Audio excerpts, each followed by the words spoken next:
What's going on, guys? So today we're taking a look at everything that's coming with Operation Steelwave. Starting off, we have Ace. He's a hard breach attacker, which I'm excited for as I main hard breach characters such as Thermite and Habana. His primary is the AK-12. He also has the M1014, which is the FBI shotgun, which I doubt is ever going to be used, as the AK is an absolute beast of a weapon, and I'm excited to actually see it on another operator other than Fuse. We've also got the P9 as a secondary, which is kind of a nice secondary gun to have. He also comes with breaching charges as well as smokes, and he is a 2-speed, 2 armor. So he's essentially Thermite, but kind of a little bit better. Ace's gadget is the Selma Aqua Breacher. This essentially is thrown against a wall and fires off in sequential bursts similar to Habana. It can easily be shot out or destroyed, the same as the rest of the hard breach gadgets. I will be doing a further breakdown of this character in his own separate video, so keep an eye out for that. Next up, we have Melusi, who is our new defender. She has the T5 SMG, which is Legion's SMG, as well as the Super 90, which is Frost's shotgun. She is running the RG-15, which is the Polish sidearm with the little beautiful sight on it, so that's going to be interesting to see, and I wonder if we'll get sights on more characters. She's also going to have impact grenades and deployable shield,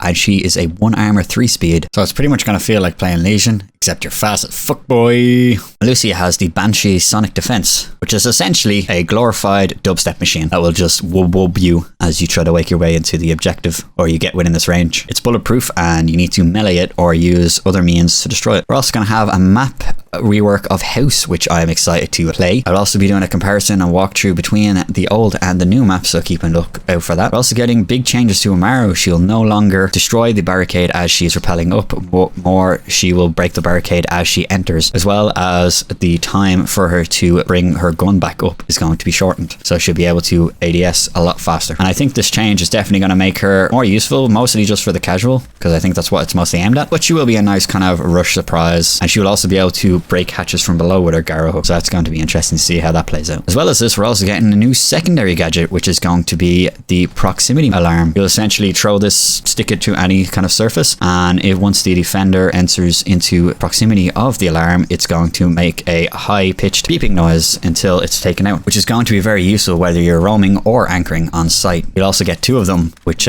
is definitely going to be interesting to see how that plays out. I feel like this is going to be a slight buff to Twitch, as she's been kind of falling out of favor with a lot of people, but with this alarm, her drone is definitely going to have a lot more of a benefit. As well as this, we're also getting a unified MMR system and champion ranks all across, so rather than having separate regions, we'll just have a singular unified rank that will display across all regions. So there's no longer going on to NA to Smurf and try and reach plat because you fecked up on EU servers. We also got the reveal of the Echo Elite, which personally I think looks amazing, and I love the use of the anime kind of style in the video. A lot of people don't like it, but I thought it was quite hilarious. Well, this, we've also had the new seasonal skins revealed, which they're okay. They're not the best. Definitely seen better ones, but I will buy at least one to add to my collection. One change we're going to see coming to the current operators of the game is Clash is no longer going to have a red dot on her SMG. She will now have a reflex green triangle. Personally, I prefer the dot or the hollow. I've fallen out of love with the reflex, so for those who like it, it's going to be nice. For those who don't, I guess you just have no choice. Not like a player anyways. We're also going to see a remove camera shake effect from Yokai's concussion effects, which is definitely going to help a lot of new players, as well as the concussion will no longer be affected by movement and is now a consistent duration of 10 seconds, which this will help newer players understand exactly how his yokai will affect you, as right now it's all movement based and a screen roll. It's definitely a lot harder to understand for newer players. He's also going to have a shield replaced by impacts, which is going to kind of stop him hiding in a corner behind his own shield. He's going to have to rely on someone else to bring a shield. I think his boost is now increased from 25 to 30, which is going to be a little bit nicer, and then from the down but not out stage, you will now be left on 50 HP, which is a lot better than what it currently is. Cade has had the French revolver actually added to his loadout, which is an interesting change from the current sniper pistol he has, so it'll be interesting to see what kind of change that makes and if people actually use it. Callie's ability, the LV explosive lance, has its view time reduced by exactly 1 second, which will definitely help with her getting through walls faster and just speed up the efficiency of opening up walls on the attack. We'll also see the CSR X300 recoil through reduced weapon climb after each shot, which is going to help with you stabilizing your shots and following up with succession. And we replace the pistol that she had with Clash's SMG, which is going to be nice, because really realistically with Callie you need like a machine pistol or something, because a regular pistol just isn't going to work. Nomad is also having Capiteo's pistol added as her secondary legendary. I'm interested to see how well it gets used. Personally, I think I will be running it. Orcs has had his damage taken while charging through walls reduced from 10 to 5. This is definitely a nice change, as it's kind of a pain in the ass to run through a wall and then lose. You know, you run through 3 walls and you've all of a sudden lost 30% of your health. So it's definitely going to make more of a diversity, and it helps with the later in the round if you've already taken damage.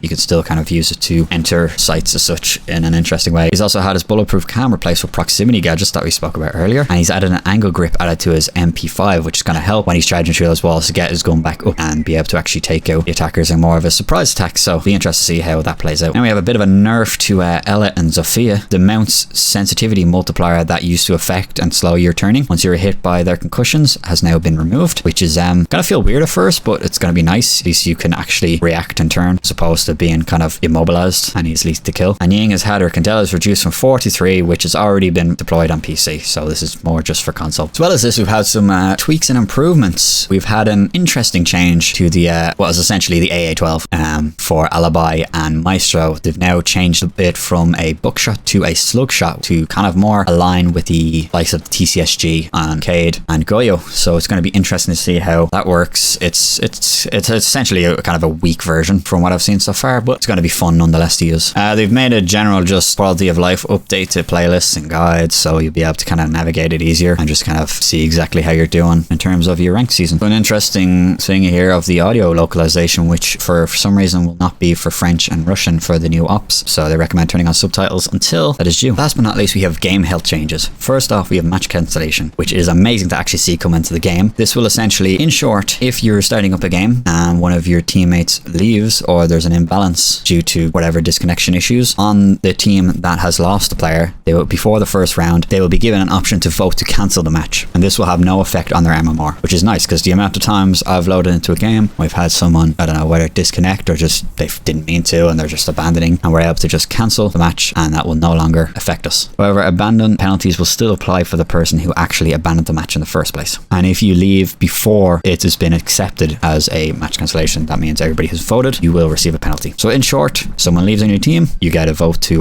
cancel the match before the first round, everybody agrees, you will no longer have to play that match, you will not lose MMR. However, if you leave before the votes have all gone through and it's been accepted as a cancellation, you will receive a penalty. They've also changed the clearance level to play ranked from 30 to 50, which is going to help with the likes of Smurfs, discourage that kind of thing as they've updated that on their TOS. And to reach champion rank, players must have at least 5,000 MMR, and in addition, they must be at least clearance level 100 during that season. And last but not least, they've made a change to the benchmark, which I have yet to see, but apparently it's going to be run through the map organ instead of house. So it's going to be interesting to see what kind of information that will give on the game's performance. As you said, they wanted to make changes to make it more relate to actual in-game. So guys, that's everything that's going to be coming with the new season of Operation Steel Wave. I'm going to have videos on both of the actual characters as well as the new map and just general gameplay of the test server. So if you guys want to see any of that, please like and subscribe, and I'll see you in the next video.